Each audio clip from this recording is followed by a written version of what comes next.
کیونکہ سسرال میں رہنے والا داماد اور کتا دونوں برابر. دھیان سے سنیے گا, جلدی سے نکل جائے گا. بہت خوبصورت پیغام تعلیم کے حوالے سے آپ کو سنانے کے لیے جا رہا ہوں. امام شافعی رحمۃ اللہ علیہ نے فرمایا اگر دودھ پینے والا بچہ ماں کی گود میں پیشاب کرے وہ بیٹا ہے, اور بدن میں پیشاب نہیں لگا, کپڑے میں پیشاب ہے, تو کپڑا اتارنے کی ضرورت نہیں ہے. ایک مٹھی پانی لیا مارا, 2 مٹھی پانی لیا مارا, گار لیا جھاڑ لیا, کپڑا پاک ہو جائے گا. بیٹا اگر پیشاب کرے, دودھ پیتا بچہ, امام شافعی فرماتے. لیکن اگر دودھ پینے والی بیٹی ہے, ماں کی گود میں پیشاب کرے, باپ کی گود میں پیشاب کرے, اور بدن میں پیشاب نہ لگے, صرف کپڑے ہی میں پیشاب ہے, پھر بھی 1 مٹھی 2 مٹھی پانی مار لینے سے کپڑا پاک نہیں ہوگا. کپڑا اتارنا پڑے گا, داغ دھبے چھوڑانے پڑیں گے, بدبو نکالنی پڑے گی, گارنا اور نچوڑنا پڑے گا, تب مکمل کپڑا پاک ہوگا. دیکھیے نقطہ, بیٹا پیشاب کرے محنت نہیں ہے, تھوڑی سی محنت میں کپڑا پاک. بیٹی پیشاب کرے دنیا بھر کی مصیبت, موٹا موٹی پاک کرنے سے کپڑا پاک نہیں, کپڑا اتارنا پڑے گا. دیکھیے کتنی محنت. پالن حقانی نے یہاں سے نقطہ نکالا, دعا کیجیے اللہ ان کی قبر کو نور سے بھر دے. پالن حقانی نے فرمایا جس طرح بیٹے کی پیشاب کو پاک کرنے میں محنت نہیں ہے, اسی طرح بیٹے کی تعلیم پر زیادہ محنت نہیں ہے. جس طرح بیٹی کے پیشاب کرنے میں زیادہ محنت ہے, اسی طرح بیٹے سے زیادہ بیٹی کی تعلیم پر محنت کرنی پڑے گی. کیوں؟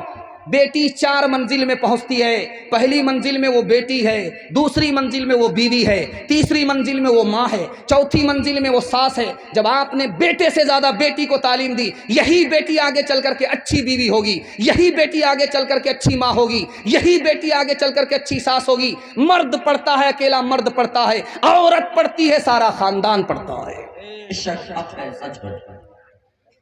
ماں ادھر ہے, باپ ادھر ہے, بیچ میں بچہ کھڑا ہے. ماں مسلمان ہے, باپ مسلمان نہیں ہے. ماں کہہ رہی ہے بیٹا کلمہ پڑھ لے, میری طرح مسلمان ہو جا. باپ کہہ رہا بیٹا بھول سے کلمہ مت پڑھنا, جیسے میں مسلمان نہیں تم بھی مسلمان مت ہونا. بیٹا کبھی ماں کو دیکھ رہا, کبھی باپ کو دیکھ رہا, کبھی ماں کو دیکھ رہا, کبھی باپ کو دیکھ رہا. ماں کا جادو چل گیا, بیٹا کلمہ پڑھ کر مسلمان ہو گیا. سبحان اللہ سبحان اللہ. بیٹی کے پاس باپ آیا, بیٹی نے بستر سمیٹ لیا, یوں سمیٹ کر کے یوں ادھر رکھ دیا. تو باپ نے کہا کہ بیٹی میں آیا تمہارے گھر پہ, تم نے مجھے بیٹھنے کے لیے بستر نہیں سمیٹا, کھولا, تم نے سمیٹ دیا. یہ بتاؤ کہ یہ بستر میرے لائق نہیں ہے یا میں اس بستر کے لائق نہیں ہوں؟ کہا کہ ابا یہ رسول اللہ کا بستر ہے, آپ رسول اللہ کے دشمن ہو, اس بستر کے لائق آپ نہیں ہو, اس لیے سمیٹ کر کے ادھر رکھ دیا.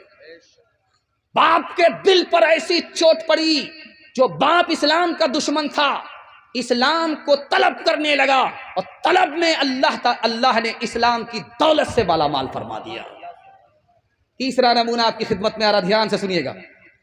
جیسے ہی شادی ہوئی, بیوی کا انتقال ہو گیا, کوئی کیلنڈر ہی نہیں چھپا. اب یہ سر پکڑ کر کے بیٹھ گیا کہ زندگی میں کبھی شادی نہیں کروں گا.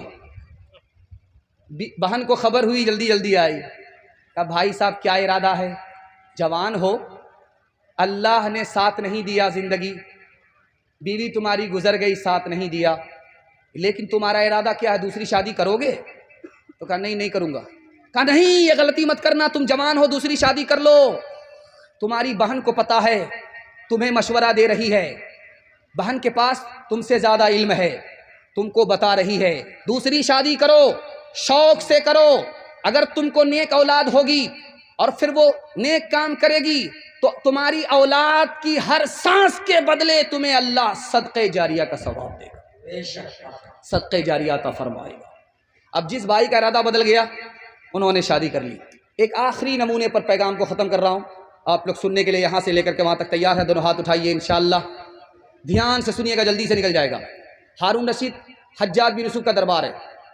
ایک عورت روتی ہوئی آئی, فریاد کیا کہ میرے 3 آدمی کو تم نے گرفتار کیا ہے, میری فریاد ہے کہ تینوں کو چھوڑ دو. حجاج نے کہا میرے کٹر دشمن ہیں, میں تینوں کو چھوڑ نہیں سکتا, ایک کو چھوڑوں گا, 2 کو پھانسی پر چڑھا کر کے رہوں گا, میرا آخری فیصلہ ہے. تم کو 5 منٹ کا ٹائم دیا، جس کو چاہو چھڑا لو، جن کو چاہو موت کے حوالے کر دو۔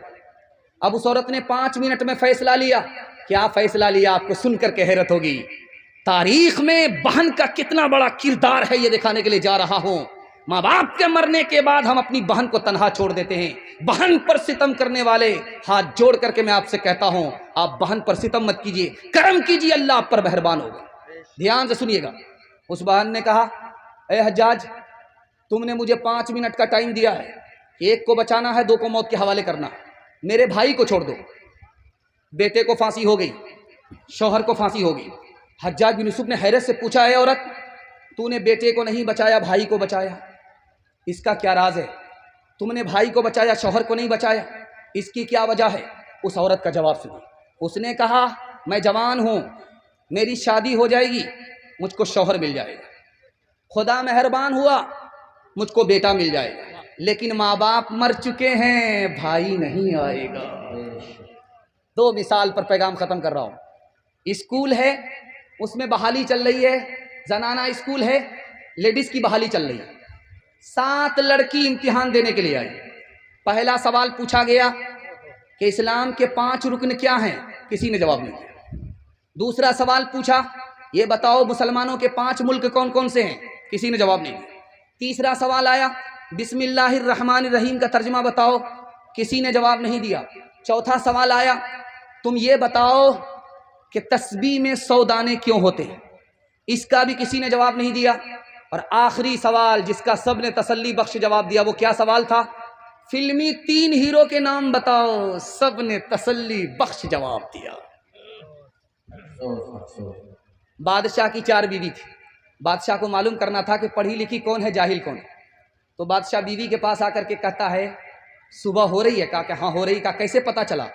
کہا منہ میں پان تھا، مزہ بدل گیا۔ بادشاہ بڑا خوش ہوا، پڑھی لکھی ہے۔ دوسری بیوی سے پوچھا کہ صبح ہو رہی؟ کہا ہاں ہو رہی۔ کہا کیسے پتا چلا؟ کہا لالٹین کی روشنی دھیمی پڑ گئی۔ بڑا خوش ہوا کہ پڑھی لکھی ہے۔ تیسری بیوی سے پوچھا کہ صبح ہو رہی؟ کہا ہاں ہو رہی ہے۔ کہا کیسے پتا چلا؟ ناک میں جو نت تھی وہ ٹھنڈی پڑ گئی۔ بادشاہ بڑا خوش ہوا۔ اب آیا 1 نمبر کی جاہل کے پاس، پڑھی لکھی نہیں۔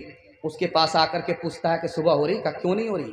کہا کیسے پتا چلا؟ کہ کیسے پتا نہیں چلے گا؟ جیسے پتا چلتا ہے پیشاب آ رہا ہے، پخانہ آ رہا ہے، اس سے برابر پتا چل رہا ہے۔ تعلیم عورتوں کو بھی دینی ضرور ہے، دینی ضرور ہے۔ لڑکی جو بے پڑھی ہو تو وہ بے شعور ہے، بے شعور ہے۔ حسن معاشرت میں سراسر فطور ہے، اور اس میں والدین کا بے شک قصور ہے، بے شک قصور ہے۔ نکل گیا تعلیم کے حوالے سے پیغام۔ پردے کے حوالے سے آ رہا، سننے کے لیے تیار ہے؟ دونوں ہاتھ اٹھائیے انشاءاللہ۔ مرد پائجامے سے، عورت پردے سے باہر ہوگی، ہاتھ اٹھائیے انشاءاللہ۔ ایک آدمی سیدھا کھڑا ہوا ہے اور ایسے ہاتھ اٹھائے، اللہ کا شکر ہے وہ لنگی میں ہے، پائجامے نہیں۔ آخری پیغام بہت تیزی کے ساتھ نکل جائے گا۔ عورت جب چلتی ہے ننگے پیر، سڑک سے گزرتی ہے، اس کے پیر کا نشان اس سڑک کے اوپر آ گیا۔ پیچھے سے ایک مرد آ رہا تھا، جہاں اس کے پیر کا نشان پڑا اسی پر اس نے اپنا پیر رکھ دیا۔ شیطان اس عورت کی محبت اور کشش اس مرد کے دل میں داخل کر دیا۔ حضرت ابو بکر بیٹھے ہوئے تھے اور ان کی بیٹی حضرت عائشہ بیٹھی ہوئی ہیں رضی اللہ عنہما ایک جگہ۔ اللہ کے رسول نے دیکھا، کہا ابو بکر تم جوان ہو، تمہاری بیٹی جوان ہے، تیسرے آدمی کو ساتھ میں لے لیا کرو، شیطان دور نہیں ہے۔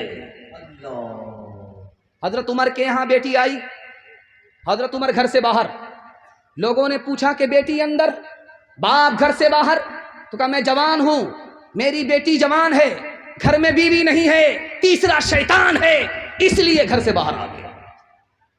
نمونہ دینے کے لیے جا رہا ہوں، آپ دیکھیں گے تجربے کی بات ہے، جو 10 کا نوٹ ہوگا وہ سب سے اوپر کی جیب میں، جو 100 کا نوٹ ہوگا وہ بیچ کی جیب میں، جو 2000 کا نوٹ ہوگا سب سے نیچے کی جیب میں۔ مجمع میں ایک آدمی کھڑا ہوا، حضرت تھانوی سے پوچھا حضور آپ پردہ کرتے رہتے ہیں، برقع کرتے رہتے ہیں، اوڑھنی دوپٹہ کرتے رہتے ہیں، یہ کون سی آیت میں ہے، کون سی حدیث میں؟ تو حضرت تھانوی نے فرمایا کہ تمہارا 2000 کا نوٹ سب سے نیچے کی جیب میں ہے، وہ کون سی حدیث میں؟ ارے اللہ کا بندہ، نوٹ کی حفاظت کرتے ہو کہ دولت ہے چلی جائے گی، ارے چلی جائے گی تو واپس آئے گی، لیکن عورت کی حفاظت کرنے کے لیے تیار نہیں ہو، عورت کی آبرو جائے گی تو کبھی لوٹ کر کے نہیں آئے گی۔ ٹرین میں سفر ہو رہا ہے، حضرت شیخ الاسلام کا سفر ہو رہا ہے، ایک انگریز نے کہا کہ مسلمان بھی عجیب قوم ہے، گھر میں عورت کو قید رکھتی ہے، جب عورت گھر سے باہر نکلتی ہے کفن لپیٹ دیتی ہے، کفن لپیٹ دیتی ہے۔ حضرت نے کوئی جواب نہیں دیا۔ شربت بیچنے والا گزر رہا تھا، اس سے کہا بھائی نیمبو ہے، چاقو ہے، دے دو، گلاس دو، نمک دو، نیمبو کاٹا، رس گار لیا، شربت بنا کر کے جب پینے لگے تو اس انگریز سے کہا میں تو یہ شربت پیتا ہوں، آپ کے منہ میں جو پانی آیا آپ اسی سے صبر کر لیجیے، اسی سے کام چلا لیجیے۔ تو حضرت کا مطلب وہ سمجھ گیا۔ حضرت نے کہا کہ دیکھو تم نے کہا کہ مسلمان اپنی عورت کو قید میں رکھتا، جب باہر نکلتی ہے تو کفن لپیٹ دیتا ہے، برقع دے دیتا ہے، جب بے پردہ بے برقع عورت سڑک پر آتی ہے تو جس طرح نیمبو کٹنے سے منہ میں پانی آ جاتا ہے، اسی طرح آوارہ لوگوں کے منہ میں پانی آ جاتا ہے۔